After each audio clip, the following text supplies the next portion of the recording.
বারবার আমরা বলছি দ্রুত দ্রুত যারা অন্যায় করছে, যাদেরকে চিহ্নিত করা হচ্ছে অভিযুক্ত, তাদের বিরুদ্ধে মামলা শেষ করা হোক।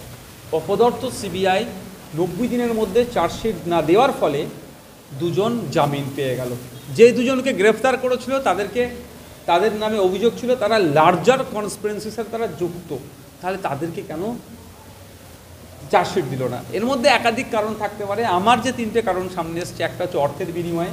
সিবিআইয়ের আধিকর্তারা যারা ছিলেন তারা হয়তো টাকা পয়সা নিয়ে চুপ করে গিয়েছেন, যত সময় চার্জশিট দেয়নি, ফলে নিয়ম অনুসারে 10 বছরের ঊর্ধ্বে সাজা হতে পারে। এই ধরনের মামলা 90 দিনের মধ্যে না জমা করতে পারলে তারা জামিন পেয়ে যাবে। হতে পারে প্রশাসনিক বোঝাপড়া। প্রশাসনিক বোঝাপড়াটা কীভাবে? যে প্রশাসনিক লেভেল থেকে একটা আন্ডারস্ট্যান্ডিং, কিছু একটা বিনিময় হতে পারে। 3 নম্বর যেটা আছে রাজনৈতিক ষড়যন্ত্রের শিকার। কেন্দ্রের রাজ্যের একটা বাইনারি বারবার আমরা বলে আসছি। এটাও হতে পারে যে আমি পার্লামেন্টে আদানি ইস্যুতে কথা বলবো না, তুমি আমার একে একে একে একে একে জামিনগুলো দিয়ে দাও, এটা হতে পারে। কি আমার তো মনে হয় এখন তদন্ত করা দরকার, কোর্ট মনিটরিং তদন্ত করা দরকার। ওই আরজি কর কাণ্ডের যারা তদন্তকারী সিবিআই অফিসার ছিল তাদের অগ্রগতি নিয়ে। আচ্ছা, আজ ভারতবর্ষের যে জুডিশিয়াল ব্যবস্থা আছে, প্রত্যেক নাগরিকের জুডিশিয়ালের যে ভাবদাব আছে সেগুলোকে ইউজ করা। আমরা সূত্র মারফত খবর পেলাম, সূত্র মারফত সত্যি খবর পেলাম যে জয়নগরের যে আসামিটাকে ফাঁসির সাজা দেওয়া হয়েছে, সেই জায়গার কিছু মানুষ তাদেরকে বলছে যে এই রায়টাকে মেনে নিতে হবে, মেনে নিয়ে আপনার ছেলেকে যা শাস্তি দিচ্ছে সেটাকে মেনে নেন, নতুবা আপনারা এলাকায় থাকতে পারবেন। তারা এলাকা ছাড়া, বাড়ি ছাড়া না, এই ধরনের যদি কেউ বলে সম্পূর্ণ অন্যায়, অনৈতিক কথা বলেছে। প্রত্যেকের রাইট আছে সে তাকে নিজেকে নির্দোষ প্রমাণ করার।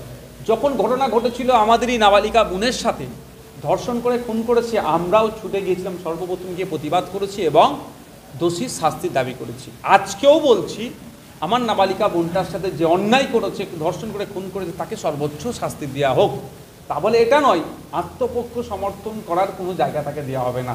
আপনারা জানেন কি জানেন না, আমি জানিয়ে দিতে চাই, ভারতবর্ষের আইনে কোনো মানুষ বিনা অ্যাডভোকেটে সে হয় না।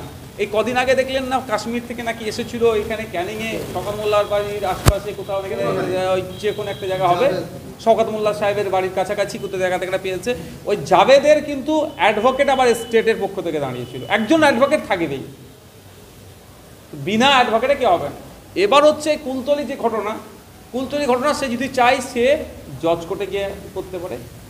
তার যদি জজ কোর্টে এই প্রভিশন আছে, আমার প্রত্যেকের সবাইয়ের, যদি মনে হয় যে সেশন কোর্ট যে রায়টা দিয়েছে আমার বিপক্ষে গিয়েছে, এটা আমার মনোভূত নয়, তাহলে আমি কি করতে পারি? জজ কোর্টে গিয়ে করতে পারি। জজ কোর্টেরটা যদি আমার না ভালো লাগে, আমি কি করতে পারি? Single bench, double bench, high court, সেখান থেকে আমি সুপ্রিম কোর্টে যেতে পারি। এত প্রভিশন আছে। এই ক্ষেত্রে আপনি যেটা বলছেন ঘর ছাড়া হানছেন, আমি তো এইগুলো জানি না, তাদেরকে মিডিয়ায় মুখ খোলা দরকার। কারণ আমি এটা বলতে পারি, বিনা বিচারে কেউ মরুক এটা কোনোভাবেই মেনে নেওয়া যায় না, দেশের আইন নয়।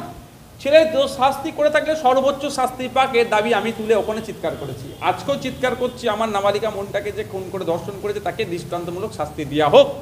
কিন্তু যদি আপনি যে কথা বলছেন এই ধরনের হয়ে থাকে, এটা সুস্থ সমাজে গণতন্ত্র প্রেমী মানুষ হিসাবে এটাকেও আমি বলবো অন্যায় হচ্ছে। যখনই ওর কাগজ